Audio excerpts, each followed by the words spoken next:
Hello students, in last lecture we have discussed about radius ratio rule. Now in this lecture we are going to discuss about relationship between nearest neighbor distance d as of the unit cell small a and radius of the atom या radius of the sphere r for pure elements. Pure elements का means क्या है? जैसे pure sodium है, magnesium है, caesium है या कोई भी हमारा प्योर एलिमेंट्स है, यदि वो एफसीसी क्रिस्टलाइज हो रहा है, बीसीसी हो रहा है, simple cubic unit cell crystallize हो रहा है, तो हमें उस केस में nearest neighbour distance d edge length a and radius of the atom के बीच में रिलेशनशिप ड्राइव करना है. हम इस लेक्चर के अंदर ये रिलेशनशिप देखेंगे. Simple cubic unit cell, body centred cubic unit cell and face centred cubic unit cell के केस में इन तीनों के बीच में क्या रिलेशनशिप है और इनके बेस के ऊपर जो न्यूमेरिकल है वो हम डिस्कस करेंगे. अब जैसे हम सबसे पहले सिंपल क्यूबिक यूनिट सेल की बात करते हैं तो हम first in simple cubic unit cell SCC में देखेंगे. सिंपल क्यूबिक यूनिट सेल में हम क्या देखते हैं, जो सिंपल क्यूबिक यूनिट सेल है उसमें जो पार्टिकल्स है वो ओनली कॉर्नर्स पे प्रेजेंट होते हैं. सिंपल क्यूबिक यूनिट सेल है उसको हम प्रिमिटिव यूनिट सेल भी कहते हैं.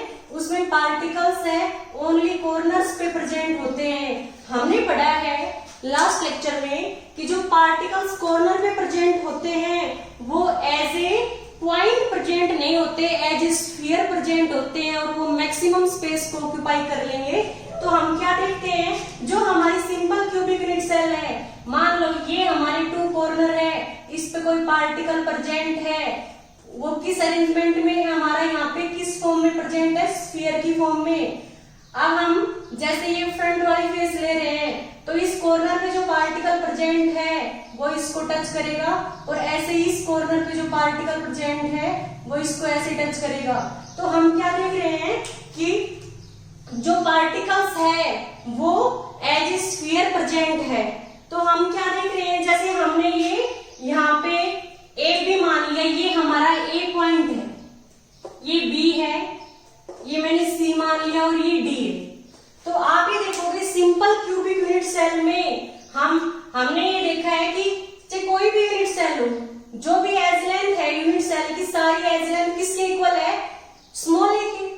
अब ये रेडियस का मीन्स क्या है, जो ये हमारी स्फीयर है इनकी जो रेडियस है उसको हम आर से डिनोट करेंगे. मान लो हम इसमें ए बी की बात करते हैं तो हमारा ए बी किसके इक्वल आ गया, ए बी हमारी एज लेंथ है वो ए के इक्वल है. और क्या है, ये दोनों स्फीयर एक दूसरे को टच कर रहे हैं तो आर इसकी रेडियस है और आर इसकी है, इसकी रेडियस भी आर है और इसकी भी आर है.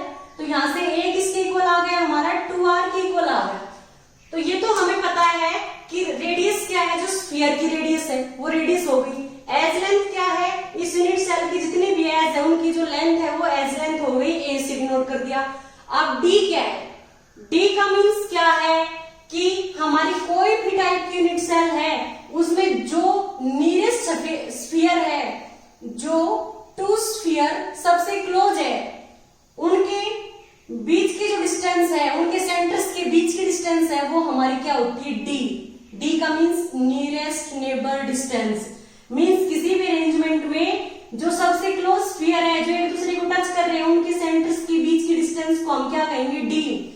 अब आप ये देख रहे हो सिंपल क्यूबिक यूनिट सेल में ये हमारी ए है, इसमें दो स्फीयर एक दूसरे को टच कर रहे हैं तो ए बी किसके इक्वल हो गई, एज लेंथ भी है और 2r के इक्वल होगी और यही किसके इक्वल होगी, डी के इक्वल होगी जो हमारी ए बी है.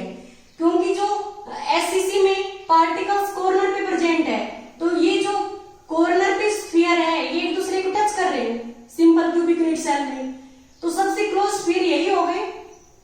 तो जो ए और बी के बीच की जो डिस्टेंस है ए बी वो हमारी डी के इक्वल होगी इस केस में. तो हम क्या देखेंगे, ए बी हमारी किसके इक्वल होगी, डी के. तो यहां से हमारा क्या हो गया, A equal to D equal to 2r. यहां से हमारी रेडियस क्या होगी, तीनों को हम 2 से डिवाइड करेंगे तो a/2 equal to d/2 equal to क्या आ गया, r. तो हमारी r क्या आ गई, d/2 इक्वल टू a/2, ये रिलेशनशिप है हमारा r d और a के बीच में। Radius of the sphere, nearest neighbour distance और हमारा एज लेंथ के बीच में जो रिलेशनशिप है सिंपल क्यूबिक यूनिट सेल के केस में, वो हमारा क्या आ गया, r equal to d/2 equal to हमारा क्या हो गया, a/2। अब हम किसकी बात करते हैं, एफसीसी की। तो जो सेकंड हमारा क्या है, एफसीसी के केस में। तो एफसीसी में हम क्या देखेंगे, face centred cubic unit cell में हमारे जो पार्टिकल्स है वो कॉर्नर के साथ साथ ईच फेस के सेंटर पे भी प्रेजेंट है। तो जैसे हम एफसीसी यूनिट सेल का एग्जांपल ले रहे हैं, तो हम एक यूनिट सेल है, ये एफसीसी हम ड्रॉ करते हैं, तो इसमें क्या होगा कि जो पार्टिकल्स है कॉर्नर पे प्रेजेंट होंगे और कॉर्नर के साथ साथ क्या होंगे, सभी कॉर्नर्स पे पार्टिकल प्रेजेंट है और कॉर्नर के साथ साथ पार्टिकल्स हमारे कहां प्रेजेंट है, ईच फेस के सेंटर पे। इस फेस का सेंटर ये हो गया, इस फेस का सेंटर ये हो गया, इस फेस का सेंटर ये हो गया, फ्रंट वाली फेस का सेंटर ये हो गया और बैक वाली फेस है उसका सेंटर यहाँ हो गया और ये जो ऊपर वाली फेस है इसका सेंटर यहाँ हो गया। ये हम देख रहे हैं। तो हम क्या देखेंगे, ये जो हमारी एफसीसी यूनिट सेल है, इसमें हम इस फेस के जो टू कॉर्नर है इसको मिला रहे हैं, तो ये हमारा क्या हो गया, फेस डायगोनल। तो इसमें हम क्या देखते हैं, हमारा ये पॉइंट हमने ए माना है, ये पॉइंट हमारा क्या हो गया, बी हो गया और ये हमारा सी पॉइंट हो गया। तो हम ट्रायंगल एबीसी में देख रहे हैं, हमारा जो ये एसी है ये किसके इक्वल है भाई, ए और सी कॉर्नर्स पे जो पार्टिकल प्रेजेंट है, वो जो सेंटर में जो फेस के डायगोनल पे जो पार्टिकल, फेस का जो ये डायगोनल है इसके सेंटर में जो पार्टिकल प्रेजेंट है, जो फेस के सेंटर में उसको ये टच कर रहे हैं। तो हमारे यहाँ से AC किसके इक्वल हो जाएगी, जो AC है ये हमने C पॉइंट मान लिया, ये हमारा क्या हो गया, A पॉइंट हो गया और जो ये फेस का सेंटर है, यहाँ पे फेस के जो सेंटर पे पार्टिकल प्रेजेंट है वो हमारा ये है। तो हम क्या देखेंगे कि हमारा जो A और C कॉर्नर पे जो पार्टिकल प्रेजेंट है वो फेस के सेंटर पे जो पार्टिकल प्रेजेंट है उसके टच में है। तो यहाँ से आप क्या देखोगे, AC किसके इक्वल हो गई हमारी, ये डिस्टेंस भी R है, ये डिस्टेंस क्या हो गई, R और R 2R हो गई, ये भी हमारी क्या हो गई, R हो गई। तो यहाँ से हम क्या देखेंगे, जो हमारी AC है वो किसके इक्वल हो गई, 4R के इक्वल। अब हम ट्रायंगल एबीसी, जो राइट एंगल ट्रायंगल हमारी एबीसी है उसमें AC निकालेंगे। तो AP जो हमारी एज लेंथ है वो भी A है और BC भी क्या है, A है। तो हम क्या देखेंगे, in right angle triangle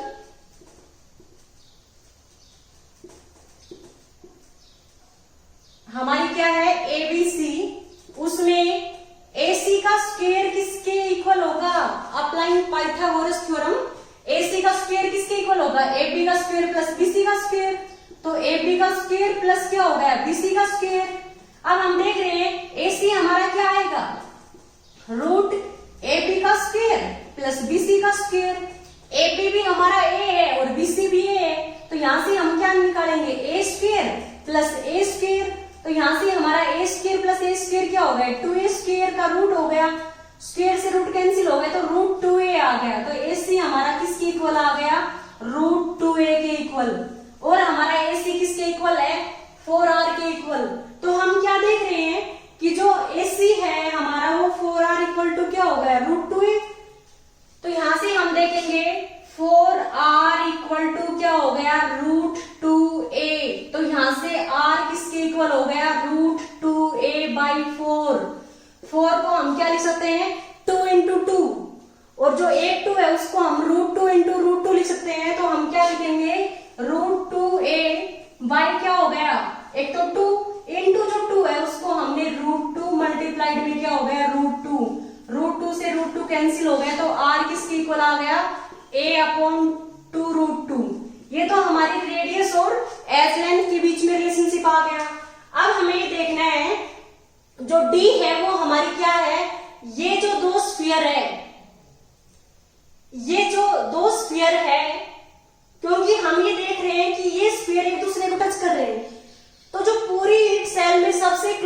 sphere है जो एक दूसरे को टच कर रहे हैं, उनके सेंटर्स के बीच की डिस्टेंस को हम क्या कहेंगे, डी कहेंगे। तो यहां से हमारी डी किसके इक्वल आ गई, जो हमारी डी है वो किसके इक्वल आ गई, 2r की। यहाँ पे हमारी नियरेस्ट नेबर डिस्टेंस क्या है, जो क्लोजेस्ट स्फीयर है। हम ये नहीं मान सकते कि ए और सी कॉर्नर पे जो पार्टिकल्स है, जो स्फीयर है, वो एक दूसरे को टच कर रहे हैं, बल्कि जो फेस के सेंटर पे जो है ये भी इनके साथ टच में है। तो सबसे क्लोज स्फीयर चाहे आप ये मानो चाहे आप ये सपोज करो, तो इनके जो सेंटर्स के बीच की डिस्टेंस है वो हमारी डी होगी। तो डी इक्वल टू क्या हो गया, 2r की। तो यहां से हम क्या देख रहे हैं, या हम ये मान सकते हैं कि r इक्वल टू क्या हो गया, d/2, या फिर हम मान सकते हैं कि जो d है वो इक्वल टू क्या हो गया, 2r। तो d इक्वल टू हमारा क्या हो गया, 2r। तो यहां से d इक्वल टू 2, r की वैल्यू पुट करेंगे, a/2√2। तो यहां से कैंसिल हो गए, d इक्वल टू क्या आ गया, a/√2। या हम ये भी मान सकते हैं ये हमारी जो d है या ये हमारी जो r है ये d/2 होती है। हम ये भी सपोज कर सकते हैं r इक्वल टू क्या होती है, d/2, और r इक्वल टू क्या होती है हमारी, a/2√2। तो यहाँ पे जो हमारा एफसीसी के केस में रिलेशनशिप है किसके बीच में, r, d और a के बीच में जो रिलेशनशिप है ये हमने प्रूव किया। हम बीसीसी यूनिट सेल में r, d और a के बीच में रिलेशनशिप देखेंगे तो हम क्या देखते हैं कि जो हमारी बीसीसी यूनिट सेल है उसमें पार्टिकल्स कॉर्नर के साथ साथ बॉडी के सेंटर पे भी प्रेजेंट रहेंगे। तो हम देखते हैं कि बीसीसी में पार्टिकल्स है वो 8 कॉर्नर्स पे प्रेजेंट है और कॉर्नर्स के साथ साथ बॉडी के सेंटर पे प्रेजेंट है। अब इसको हम ए पॉइंट मानते हैं, इसको बी और इसको सी पॉइंट, और ये हमारा डी पॉइंट हो गया। तो हम एसी के केस में देखेंगे, जो हमारा एसी हमें कैलकुलेट करना है और इधर हम ए और डी पॉइंट को मिलाते हैं। ये हमारा बॉडी डायगोनल हो गया, ए और डी पॉइंट को हम मिला रहे हैं। तो हमने एफसीसी के केस में देखा था कि in right angle triangle ABC AC हमें यदि कैलकुलेट करना है तो वो हम कैसे कैलकुलेट करेंगे, एसी का स्क्वायर इक्वल टू क्या होगा, AB square plus BC square. AB हमारा क्या है, A है, BC भी हमारा क्या है, A है। तो यहां से AC किसके इक्वल आ गए, AC square equal to A square plus A square. तो ये क्या आ गया, 2A स्क्वायर का रूट। तो AC यहां से किसके इक्वल आ गया, हमारा √2A के इक्वल आ गया AC। अब हम ट्रायंगल ADC में देख रहे हैं, इन राइट एंगल ट्रायंगल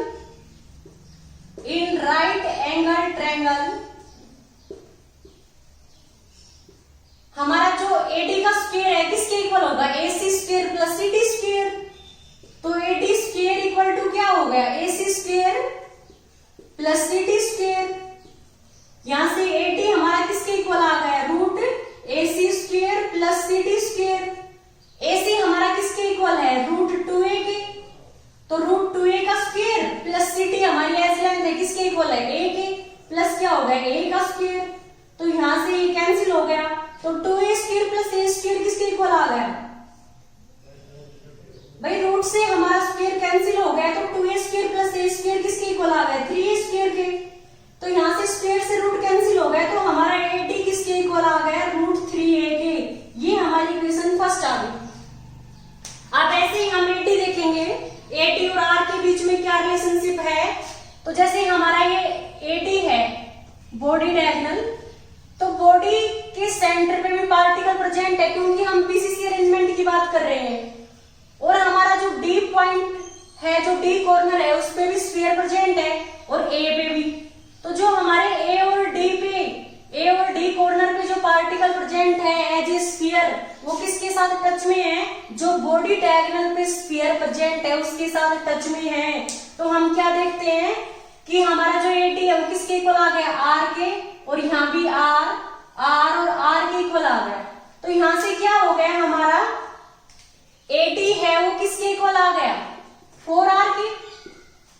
भाई ADO जो सेंटर पे पार्टिकल प्रेजेंट है, बॉडी डायगोनल के जो सेंटर पे पार्टिकल प्रेजेंट है, तीनों आपस में टच कर रहे हैं। तो AD किसके इक्वल आ गया, 4R के। तो यहां से हम इसको इक्वेशन सेकंड मानते हैं। तो फ्रॉम इक्वेशन 1 एंड 2 हम क्या देखते हैं, फ्रॉम इक्वेशन 1 एंड 2 हमारा √3 किसके इक्वल आ गया 4r के, तो हम लिख सकते हैं 4r इक्वल टू हमारा क्या आ गया √3a, तो यहां से r किसके इक्वल आ गया √3a/4। तो बीसीसी के केस में r और a के बीच में रिलेशनशिप हमने देखा है। अब हम d को कैलकुलेट करेंगे तो हम ये देखेंगे कि d क्या है, किसी भी टाइप के यूनिट सेल में जो नियरेस्ट स्फीयर है, जो एक दूसरे को टच कर रहे हैं, उनके सेंटर्स के बीच की डिस्टेंस को हम d कहेंगे।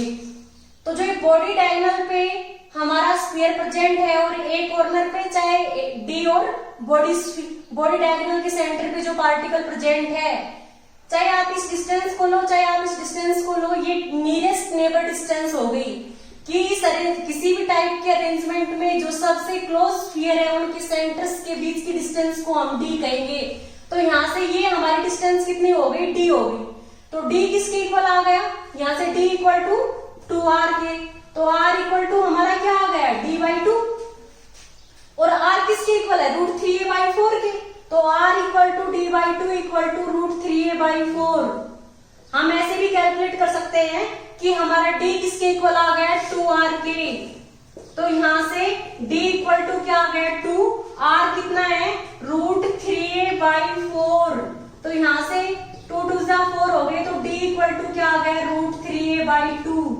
तो आप देखोगे d/2 इक्वल टू √3a/4 है, 2 2 4 हो गए, तो d इक्वल टू √3a/2।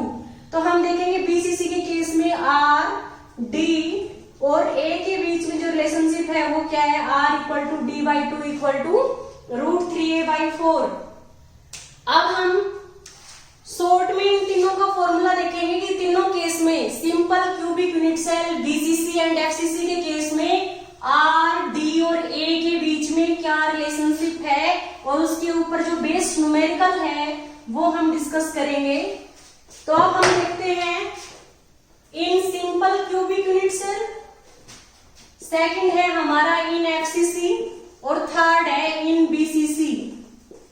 तो हम क्या देखते हैं, सिंपल क्यूबिक में r equal to d/2 equal to a/2, ऐसे ही हमें तीनों केस में r equal to d/2 equal to a/2, r equal to d/2 equal to a/2। पहले हम तीनों के केस में ऐसे लिखेंगे r equal to d/2 equal to a/2। Simple cubic में यही रिलेशनशिप है। एफसीसी में क्या करेंगे, a/2 है उसको नीचे हम √2 से मल्टीप्लाई कर देंगे, ये रिलेशनशिप होता है एफसीसी के केस में r, d और a के बीच में, r equal to d/2 equal to a/2 √2। अब बीसीसी के केस में क्या करेंगे, हम a/2 है उसको नीचे 2/√3 से मल्टीप्लाई कर देंगे, तो यहां से क्या आ गया r equal to d/2 equal to √3 ऊपर चला गया √3a/4, और यही रिलेशनशिप होता है बीसीसी के केस में r, d और a के बीच में। अब हम इन फॉर्मूलाज के ऊपर बेस्ड न्यूमेरिकल डिस्कस करते हैं। तो जो हमारा फर्स्ट न्यूमेरिकल है वो हम देखते हैं। इसमें क्या है कि जीनोन है वो एफसीसी क्रिस्टलाइज होगा, जीनोन क्रिस्टलाइजेस एज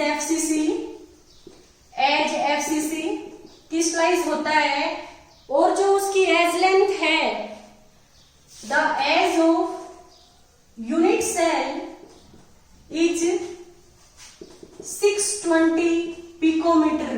अब हमसे क्या पूछा है, what is the radius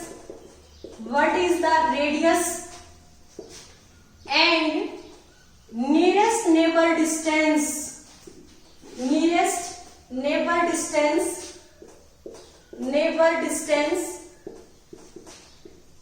in case of xenon के केस में हमें d निकालनी है और r कैलकुलेट करनी है।